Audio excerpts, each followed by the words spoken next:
కొత్త ఇస్తలేరు. తద్వారా ఏమైంది, ఆ ట్రాక్టర్లు నడిచిన డీజిల్ బిల్లులు పేరుకపోయింది. ఆ పంపువాడు డీజిల్ వేయమంటే పోస్తలేడు. దాంతో ట్రాక్టర్లు నిలిచిపోయినాయి, చాలా గ్రామాలలో నిలిచిపోయినాయి. తద్వారా చెత్త పేరుకపోతూ ఉంది, పల్లెలలో చెట్లు ఎండిపోతూ ఉన్నాయి, హరితహారం చెట్లు. అయినా వీళ్ళకి చీమ కుట్టినట్లేదు.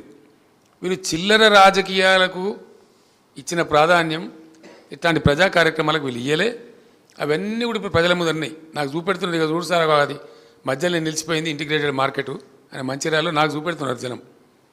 మీరు శాంక్షన్ చేసిన సార్ వీళ్ళు మొదలు పెడతలేరు అని చేసినారు. అనేక పట్టణాలకు మేము ఇచ్చిన గ్రాంటు అనేక 25 కోట్లు 30 కోట్లు పోయినప్పుడు ప్రకటించిన, అంతకుముందు విడుదల చేసేది, అవన్నీ కూడా రివర్స్ చేసినారు, కంప్లీట్ రివర్స్ చేసినారు. ఈ రకంగా ఆ గ్రామాలను పట్టణాలను కూడా నెగ్లెక్ట్ చేసినారు.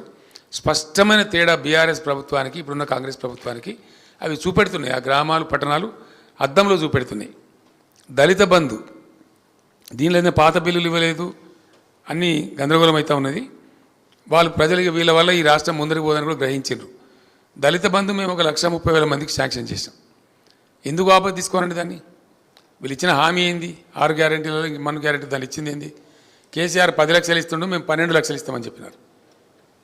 ఆ 12 లక్షల మాట దేవుడు వరకు నువ్వు ఇవ్వకున్నా మంచిదే, కానీ ఆ ఇచ్చిన 10 లక్షలు మేము రిలీజ్ చేసిన ఫండ్స్ కలెక్టర్ల దగ్గర పోయి జమ అయి ఉంటే వాటిని ఫ్రీజ్ చేసిందండి.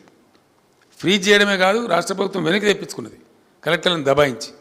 దాని మీద చెప్తలేదు, మేము ఇస్తామన్న 12 లక్షలు ఎప్పుడు ఇస్తాం, ఏ నెల నుంచి ఇస్తాం, కనీసం ఇస్తామా ఇయ్యమా, దళిత బంధు ఎగబెడుతున్నామా, ఏమీ చెప్పకుండా నిరుపేదలైనటువంటి అట్టడుగు జాతి ప్రజలను బాగు చేద్దామని మేము ఒక హంబుల్ బిగినింగ్ చేస్తే ఆ రకంగా దాన్ని కూడా అట్లా చేసినారు.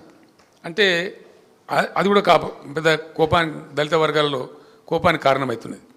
గొల్ల కుర్మలకు మేము గొర్రెలు ఇచ్చినామండి. నేను ముఖ్యమంత్రి తర్వాత రివ్యూ చేస్తే రోజు ఇంపోర్ట్ అవుతున్న 1000 గొర్రెలు అని తెలిస్తే ఇది మంచిది కాదు రాష్ట్రానికి అని చెప్పి మనం గొర్రెలు పెంచాలి, మనకు 30 లక్షల మంది యాదవ జనాభా ఉందని దానికి పెద్ద కార్యక్రమం పెట్టి చేసినాం. చాలా సంతోషంగా పెంచినరు. అసలు కేసీఆర్ గొర్రెలు అని మాట్లాడేది ఊళ్ళలో గ్రామాలలో. అట్లాంటి పరిస్థితి వచ్చి బ్రహ్మాండంగా షీప్ పాపులేషన్లో ఇండియాలో మనం నంబర్ 1 అయిపోయినాం, రాజస్థాన్ మించిపోయినాం. అట్లాంటి